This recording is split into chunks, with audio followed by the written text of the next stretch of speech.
Essa está começando agora. Lavou a cabeça, o box do banheiro ficou cheio de fios, passou a escova, mais fios caindo. Cabelos caindo aos montes. Não se estressem, porque o estresse ainda agrava o problema.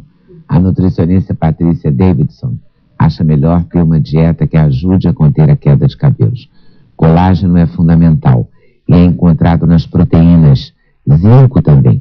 É bom comer sementes de linhaça, peixe, tomar chá verde. Frutas vermelhas também são fonte de vitamina B e ajudam. Muita folha verde ajuda também rúcula, brócolis, couve. E o essencial e o mais difícil, controlar o estresse. Pena porque ele era de um jeito e fica de outro, né? Com a idade, assim. Todo mundo só fala em ruga, mas o cabelo é a coisa que piora com a idade. É mais visivelmente até que a ruga. Porque a ruga hoje em dia tem vários recursos. Sim, e o cabelo, por as pessoas não falarem tanto, talvez fique um pouco de lado, deixado de lado. Mas outra coisa, a alimentação funciona mesmo? Funciona muito. Mas assim, a longuíssimo prazo? Funciona muito, não tão a longo prazo, um curto, médio tempo a gente consegue um resultado legal na queda de cabelo. Claro que se tiver implicado nessa queda, aspectos nutricionais. A gente não vai resolver com a alimentação se a causa for, por exemplo, genética. Muitas vezes a gente não vai ter como interferir. Mas, por exemplo, até em questões de desequilíbrios hormonais, acontece muito em mulheres que têm hipotireoidismo, um menor funcionamento da tireoide, ter queda de cabelo. A gente dando nutrientes que ajudam a tireoide a trabalhar com mais eficiência, iodo, selênio, por exemplo, com algas ou com castanha do Pará, que é rica em selênio, com um determinado tipo de introdução diária desse tipo de alimento na dieta, a gente consegue... Quando você fala em castanha do Pará, é assim, uma castanha dia? Não necessariamente no mercado e eu adorei, até por questão de vaidade, porque o garoto que estava pesando as castanhas falou assim, e me leva mesmo castanha, porque eu vi uma censura que tem que comer 3 por dia, ele me deu uma aula, eu fiquei lá olhando pro garoto falando que comia 3 castanhas, porque eu tinha visto aqui. É real mesmo isso? A recomendação da questão da castanha do Pará, que seria uma das maiores fontes de selênio, e com uma castanha ao dia a gente já atende essa recomendação. Isso. Castanha poderosa. E é até desaconselhável comer muita castanha do Pará ao dia, por exemplo, mais do que 7 unidades ao dia, você já pode ter uma intoxicação por selênio, pela alimentação, só consumindo castanha do Pará. Então, das oleaginosas, que é aquele grupinho das nozes, pistache, castanha e tudo, a castanha do Pará é que a gente tem que ter mais cuidado no consumo, porque também o excesso de selênio provoca queda de cabelo. O excesso também provoca, tanto a deficiência quanto o excesso. Então, também então, qual seria, assim, uma quantidade diária? Eu te diria se existe a questão da queda de cabelo associada e pode estar relacionada à deficiência de selênio, entre 2 e 3 castanhas do Pará ao dia. Porque provavelmente essa queda também não está associada só à falta de selênio. Tem vários outros nutrientes que são importantes para manter a saúde do cabelo. Não só porque compõem o cabelo, mas também porque aumentam a vascularização, ou seja, aumentam a irrigação sanguínea que vai nutrir esse cabelo para ele nascer com mais saúde. Então, se a pessoa também tem problemas circulatórios ou não consome nutrientes que ajudam na parte circulatória, por exemplo, vitamina C, ajuda muito a chegar mais nutriente, mais oxigênio até o bulbo, e vai trazer mais nutriente para a raiz do cabelo.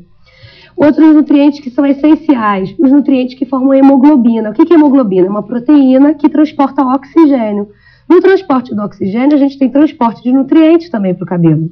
Então, uma pessoa que tem anemia por deficiência de ferro e vai ter, então, pouca quantidade de hemoglobina, ela não vai ter um bom transporte de oxigênio. Então, a nutrição do cabelo também vai ficar prejudicada. Por isso que é tão comum, como sintoma da anemia por deficiência de ferro, ter queda de cabelo. E esse é um aspecto muito relevante que a gente sempre tem que estar analisando nas pessoas que procuram consultório, porque a anemia hoje é muito prevalente. Então, e ela é uma das principais causas da queda de cabelo, principalmente nas gestantes, onde há uma insuficiência muito grande no consumo de ferro durante a gestação.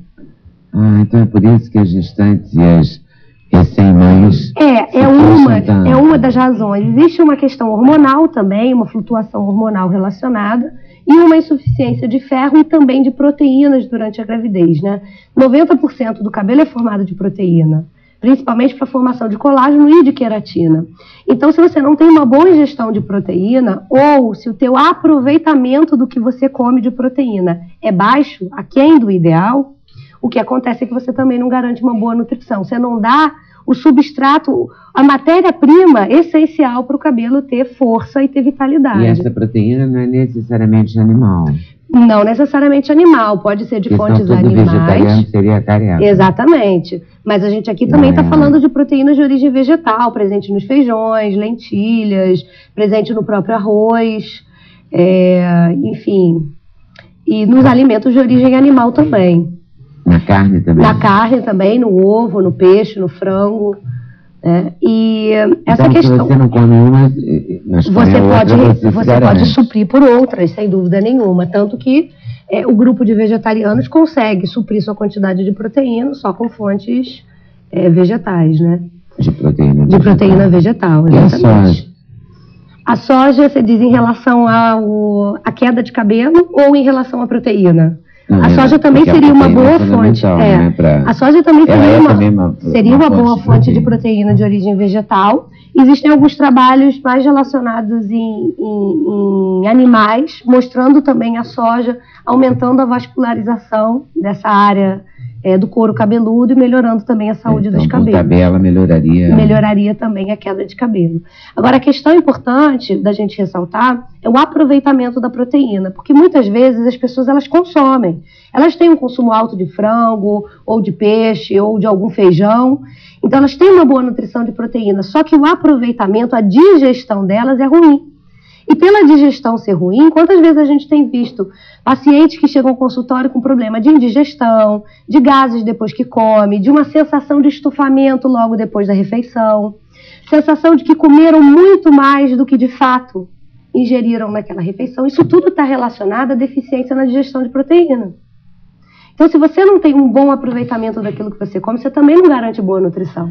E se você tem esses sintomas, você não tem um bom aproveitamento? Você não tem um bom aproveitamento. É o jeito de você descobrir se o seu aproveitamento é bom. Exatamente. Então, seriam sintomas que as pessoas... Não depois de cair de boca, mas depois de uma refeição. Claro, de uma refeição do dia a dia, uma refeição padrão. Você vai, sei lá, uma feijoada, aprontado aí também. Não, a gente está falando de uma refeição média do dia a dia. Tem umas misturas, assim, né, umas químicas. Isso. Que não dão muito certo. Com certeza. Né? Não, a gente está falando de uma refeição... A pessoa fala, tomei 7 caipirinhas, comi uma feijoada, fui aprontar calor. Se não ficasse, você, seria... Eu estou falando aqui de pessoas que têm com frequência esse tipo de queixa digestiva. E aí é legal estar trabalhando com alguns alimentos, por exemplo, diluir um pouco de vinagre num copinho de água antes das refeições, ajuda na digestão proteica no estômago. Qualquer vinagre? Vinagre de maçã. Vinagre de maçã seria o mais adequado, uma colherinha de sobremesa. Você sabe que tem essas coisas nas dietas fantasiosas, né? Também, mas existe uma... Hoje mesmo eu vi numa revista popular uma história ótima. Eu confesso que eu vou ler. Que a mulher pesava 125 quilos, passou a pesar 57. E ela diz que, eu li só a manchete da capa, ela diz, tudo isso por conta da água com limão. Tem toda uma terapia agora relacionada com o Uma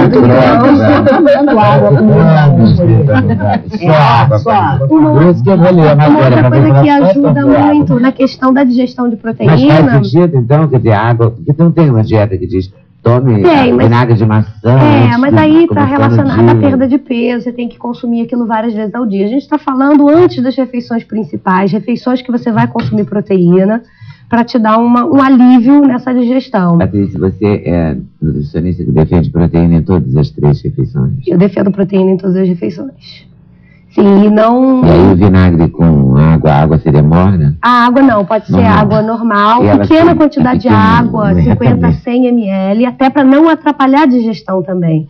É importante as pessoas que querem otimizar a digestão de proteína, não beber muito líquido com as refeições, então mais do que 100 ml por refeição já pode atrapalhar o processo digestivo. E uma coisa que ninguém faz é mastigação.